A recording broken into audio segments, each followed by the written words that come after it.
Good afternoon, Madhura. Thank you very much for coming. So Thank you. today, in our episode of Venkato Musing, we have Madhuranath R, who has worked around 6 years in technology, has worked around 10 years in sales and marketing, and armed with an MBA in marketing degree. Uh, During pandemic, opportunities was there for him to grab it, and he has grabbed it with both his hands. Exactly a year back, during this World Chocolate Day, he had gone ahead with the soft launch of his venue, which is Surprise. And on 30th July, he started shipping the orders. And I have been talking to people to understand how they have been doing their business. And fortunately, today I have got an entrepreneur to speak to who has done very well in the last 1 year. So, Madhura, thank you once again. So, let me start with asking you why this name of Surprise and what exactly it is. Thank you. So, the name Surprise itself was chosen primarily because uh, there should always be an element of surprise in life, right? Whether it is the experiences or whether it is the food or whether it is your relationships, there should always be something pleasant and surprising to take our mind away from the monotony and the boring stuff. So that was very intriguing. Secondly, what I've seen is a lot of chocolates are there in the market, right? And those who are artisanal or boutique or gourmet chocolates typically end up choosing very exotic names. And these exotic names are not easy to pronounce. And in many cases, they're also not easy to remember. So that's why I wanted to choose this thing called surprise, where surprise, spoken in any vernacular language of India, will still be more or less surprise or surprise. It will not vary too much. So because they can say it, they can also remember it. So that will give a good brand recall for our chocolates next time when they want to buy from us. Right. So, how do you think of venturing into this, especially the chocolate business? Sure. So this was an idea that I have been having in my mind for almost 8 to 10 years now, and unfortunately or fortunately, due to various reasons, I was either working, studying, or something. So I never really got around to thinking, full time on what can I really do about it.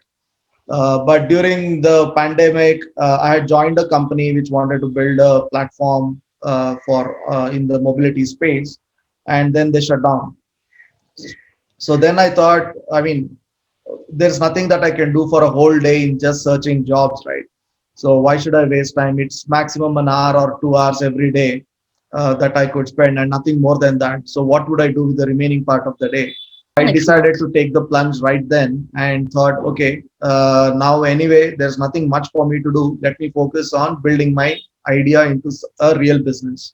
So I started digging around. I started researching the market. I started to understand what people are selling, what kind of flavors, what are the price points, what are the names that they are using, where are they selling, how are they selling, how much are they selling. All of this market research for almost a month or two gave me a clear idea on what's happening in the market. And I also saw that there was a huge gap in the public mindset, wherein if they want to think of a quick gifting option in the chocolate space, there's really not much. There's either the Cadbury Celebrations, which is just a larger repackaging of the smaller chocolates, which we always keep eating on a day to day basis, or there is the Ferrero Rocher, which is just one flavor and multiple sizes, right? So there's no third option in the market today. So that's when I thought that is exactly the space that I want to be in, where I'm giving richer and more pure and more enjoyable chocolate experiences than what's there, and also give new flavors and new dimension to what people want, and something at the same time which can also be afforded by a lot of people. What we have seen is a lot of people wouldn't mind spending 500, 600 on a gifting box, right? So I thought that would be around the right price point. So from then I worked everything backwards on figuring out what are the flavors, what's, because I had already understood what were the flavors that were commonly there in the market. I wanted to do something different. And I also understood how to make chocolates. I did research. I did the first batches of chocolate myself at home. I bought some equipment also, no basic equipment to do the chocolates. So after all this, I got clear idea that this is something which is workable.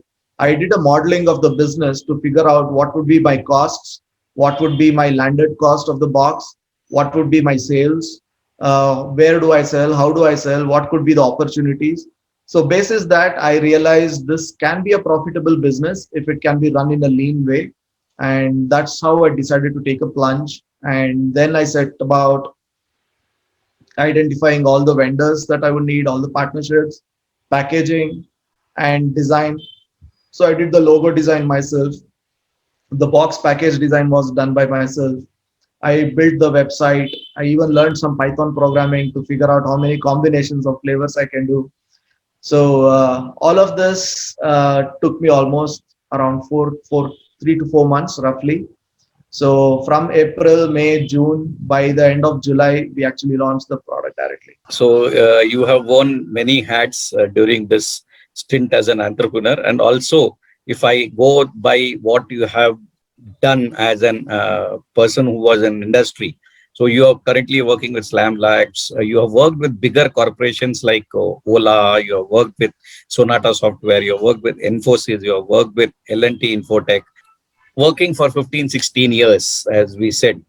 How difficult or how easy was it for you to start this? Uh, I think all of those experiences kind of added a lot of value when I wanted to build my own business. I knew what works, I knew what doesn't work, I knew where waste gets created in the system, which could lead to losses in the business or sudden hits in the business.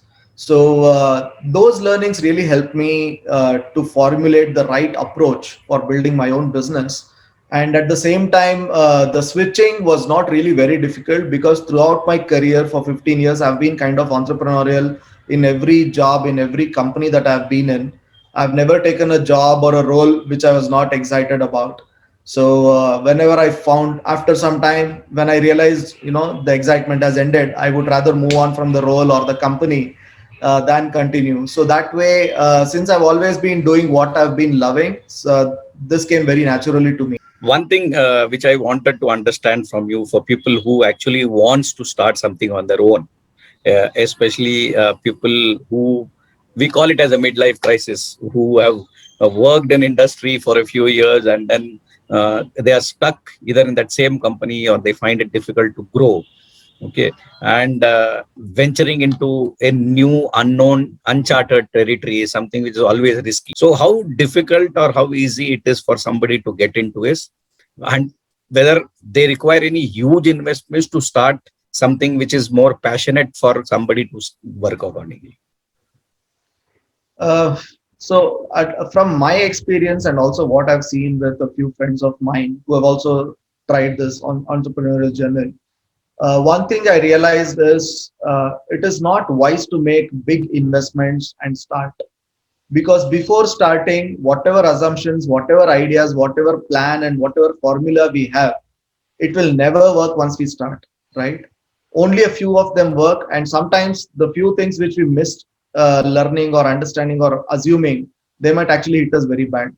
So it's always wise to start in a very lean way. So the investment has to be very minimal, it has to be basic, and we have to think as a startup.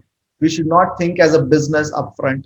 So every startup goes through two phases. One is 0 to 1, another is 1 to 10, and then it goes to 10 to 100. So in the 0 to 1 phase, it should always be like a home lab, something that you do in your garage, where you don't spend money on office space, you don't spend money on buying big stuff, you don't buy new stuff. If you want something, see if there are some second hand stuff that are available already in the market, or instead of trying to manufacture yourself, see if you can get a co-packer who can do it for you. So these are the hacks and hustles that you have to do when you start from 0 to 1. Reason I say this is, if things work really well, we know what it takes to go from 1 to 10.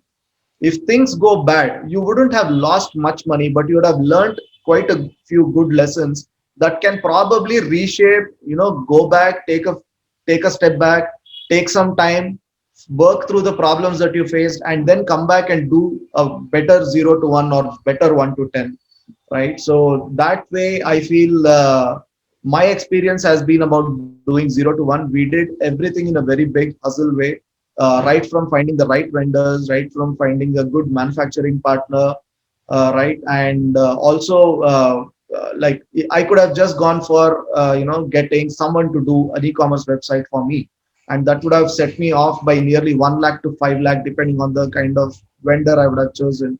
Instead, I did a bit of little research online, figured out that Wix is a very good e-commerce platform which business people can use themselves. I built the website myself. So the 1 lakh to 5 lakh that I would have saved in the e-commerce, I can just pump directly into buying materials or buying packaging for my boxes. I was able to offer a very premium metal tin box, which is 8-inch by 8-inch size for the very first product that I rolled out. A lot of people start with a cardboard box or a simple packaging which is bought off the shelf. I got custom metal boxes printed and delivered my first chocolates with that.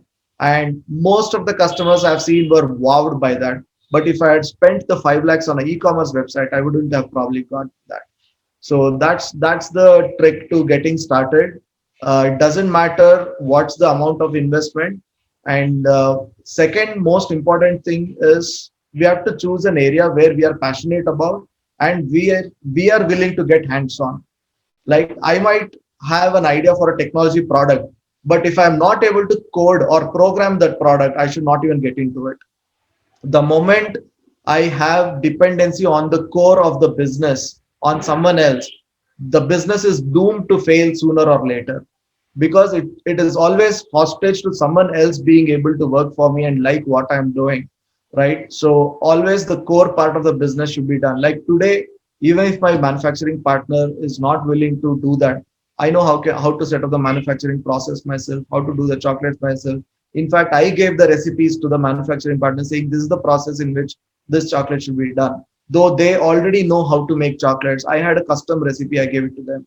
So these two things are vital, not spending too much upfront and choosing an area of passion where you are able to get hands on. I went through your website some time back. So, in a box, basically, you have 6 different flavors of chocolates, which goes into it, like starting with Berrylicious, Chunky Nuts, Citrus Blast, Fruity Jest, Nutter Butter, and Tangy Chili. So, did you do any research before coming out with such flavors?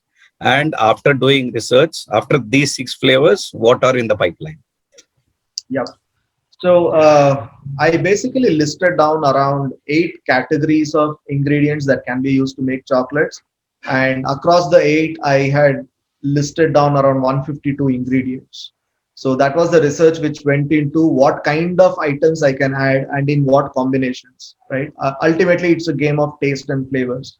And out of those, to start with, what can be reproduced easily, what can be sourced easily, what can be used without affecting the shelf life of the product.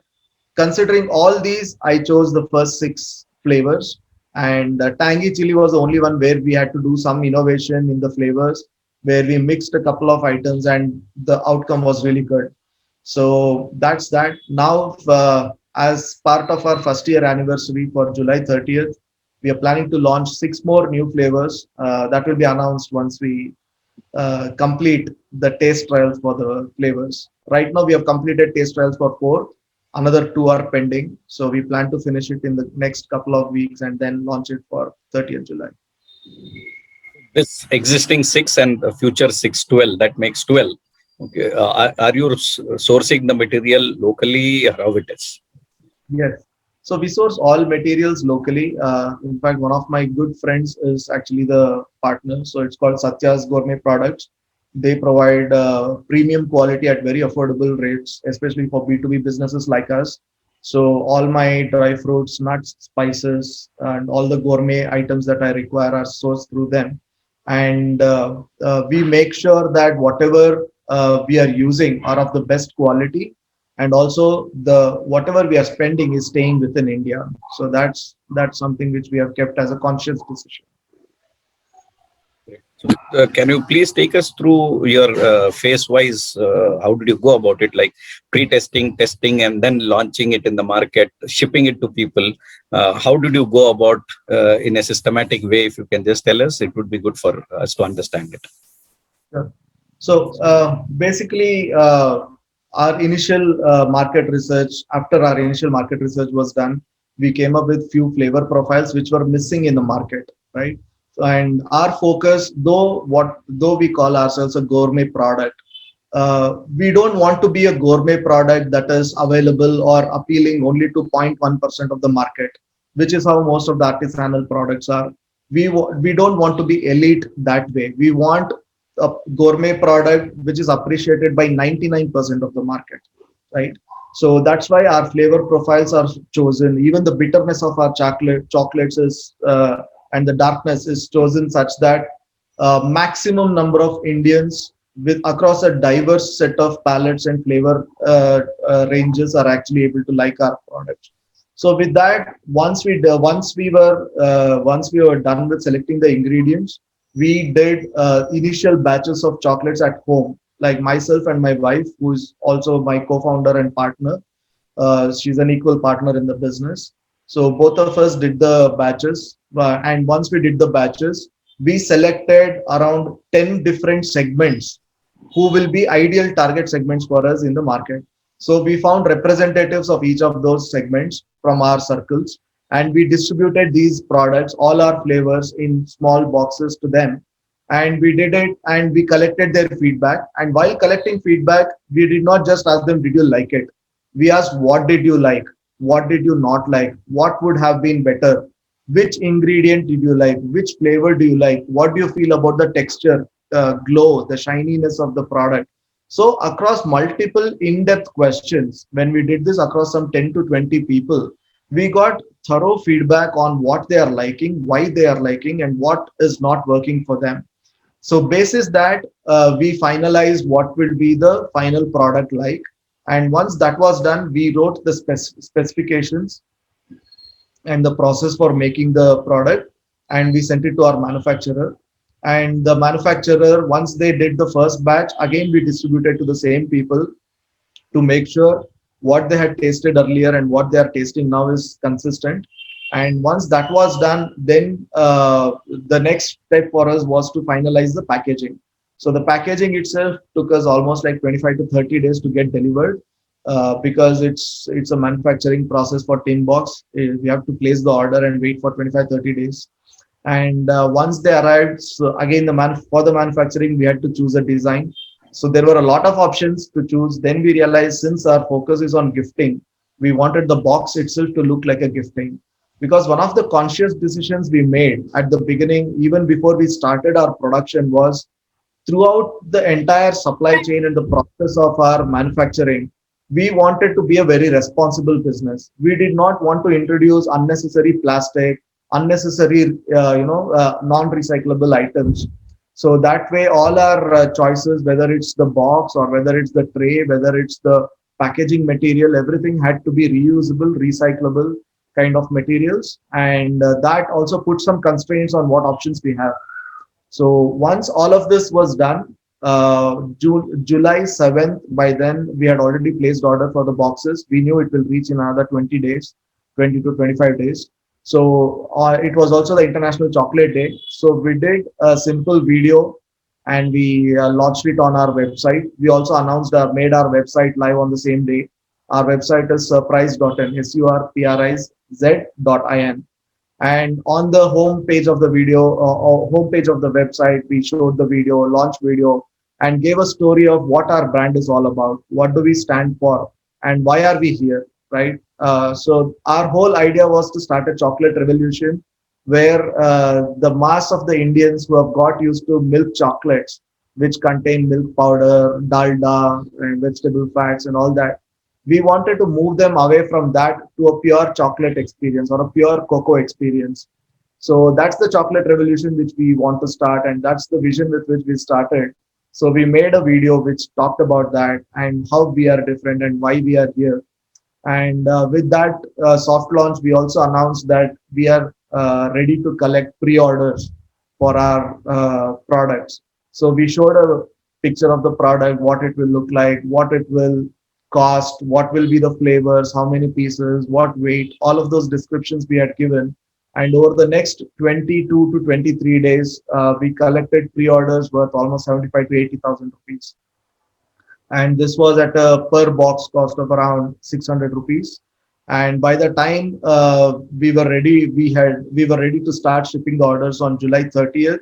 We already had some 65 70 boxes that were supposed to go out on day one. So that was quite a exciting thing for us, because the day we got the boxes, we also had enough orders in hand to ship, and that's a great motivating factor. And after that, we also announced that we have started shipping orders. And by then, we had received orders from around 10 different cities outside Bangalore as well. So we also had to figure out the process of shipping, courier, what's the lowest cost, what is the most reliable one. Because it's a perishable product, we had to make sure it reaches on time and in a good condition without getting spoiled on the way or melted on the way.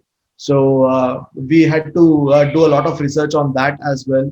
And initially, we started with one of the private couriers, and we partnered with them. We shipped out some 70, 80 boxes on one day with them in the very first shipment. And after that, over the next week, we were continuously shipping 20, 30 boxes on a daily basis. And within the first 19 days of starting shipping, by August 18th, we had clocked around 1 lakh in revenue. So that was a great start, considering the That's a kind of real great investment start. that we started with.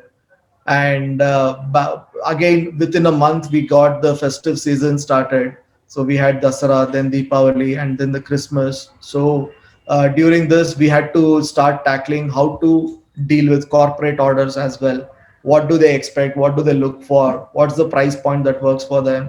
So again, there was some discussions and research that I had to do for that. And the corporate orders, we clocked around 5 6 corporate orders in the very first 4 months that we actually started the business. And we did almost 4 to 5 lakhs of just corporate orders in a matter of 10 to 12 days. And after that, we realized that for the Christmas season, cakes is a big thing, but we didn't want to diversify and add too many SKUs. So we launched with just plum cake, eggless, and non-eggless variety, half kg and 1 kg. So only four SKUs we added with one. And we just announced on our website and in our WhatsApp status that we have plum cakes now. And in the next 10 to 11 days, 10 to 12 days max, we sold around 50 kgs worth cakes. And that was primarily indicator that we had built a brand which was known for value and taste.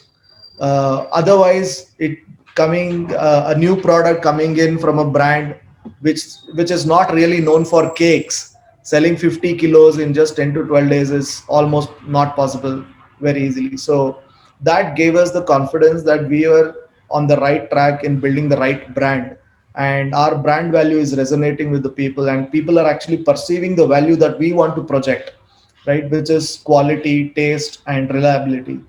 So with that, we closed the season again.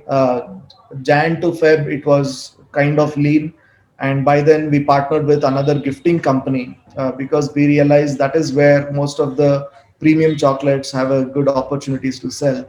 And we partnered with a company called Birthday Engineers, and from March onwards, they so before they selected us, they evaluated 10 other chocolate vendors in Bangalore, similar to the space in which we operate, and they found our chocolates to be the best among all of them. So they chose us as the exclusive chocolate vendor. So currently, all their crates are containing surprise chocolates. So from March, every week we have been shipping certain number of boxes to them on a regular basis.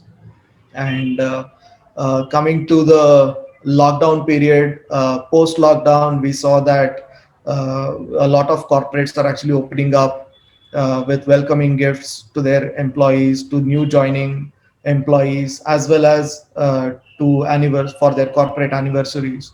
And we landed another 6 to 7 corporate orders in the last one month since the lockdown has been opened. So this first year we will be closing with a good number. Thank you very much, Madhura, for explaining it in detail. So networking and the word of mouth really helped you to scale up your business. Okay. Correct. And obviously, friends and relatives were there to promote your brand, and obviously, quality is of paramount importance, because if quality is not given, people will not, maybe because of relation, Recommend. they will buy it once. They might not buy it again. I would also like to have something like any misses or regrets during this last 1 year. So, two things where probably we would regret is one, we did not do any advertising or paid promotions, nor even paid collaborations, but still we managed to get around 50 plus organic collaborations. So we managed to get 50 plus celeb endorsements, and all of them were very positive after tasting our product. So we would always ship it to them, and we would tell them only if you like the product, feel free to do it. Otherwise, don't feel compelled. You need not give us any. But some of them were very kind and also gave us a lot of video endorsements. So that was really great on their part.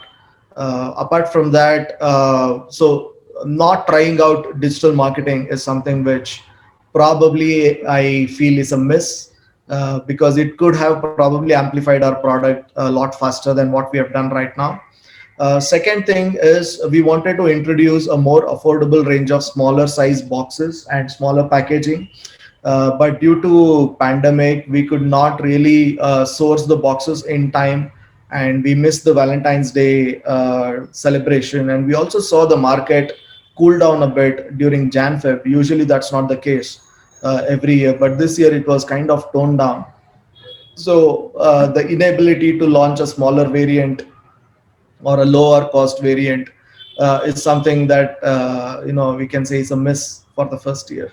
Any scaling approach that you have now for the future? How do you actually want to go ahead in the next 1 year? Sure.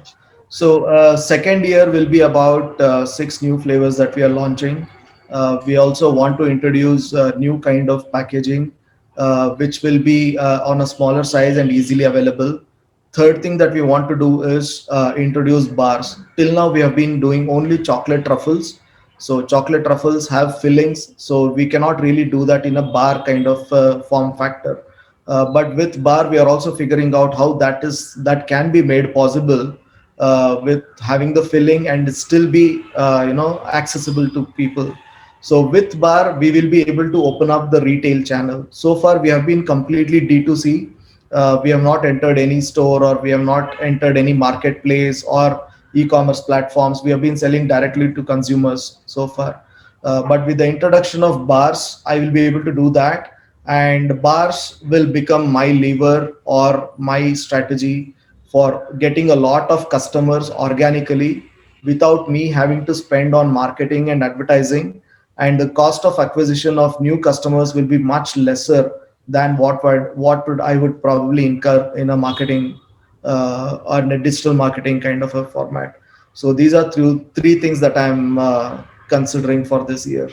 So, as an entrepreneur now and as a startup, any message that you would like to give to youngsters about how entrepreneurship can be thought about by them and how they can go about doing it? Sure. So for youth, I feel that is the right time to try a lot of things, try new things, and it's okay to fail, right? A lot of people say it's okay to fail, but the ambition or the goal should be to succeed. And when they try that, they should not really worry about whether this will be a big success, whether this will be a crore business, or whether will it be the next Ola, Flipkart. That's not the game. The game is all about trying to test the limits of what you can do. And what I have seen from my personal experience is that when you try to do something new, when you try to do something on your own, a lot of people, a lot of things will come in support of that without you asking for it. It's like the universe coming together to help you to do something and achieve something. So while we cannot plan for something like that, but it just happens. So the biggest impediment to starting up is actually starting part. So once you get started, 50% of your resistance or 50% of your hurdles are over. Once you get started, once you get involved, you will automatically get dragged in that direction where you start seeing, okay, what is the next thing to do, next thing to do, next thing to do, and you will eventually start seeing the path that will lead you to the success. So it's all about starting. It's a mindset. There is nothing really stopping anyone from doing anything, right? And frankly, I'm not a chef. I'm not trained in cooking. And as a guy, if I was able to start a chocolate business by trying or creating my own chocolate flavors, anybody can do anything. One last question. Whom would you like to give your credit to?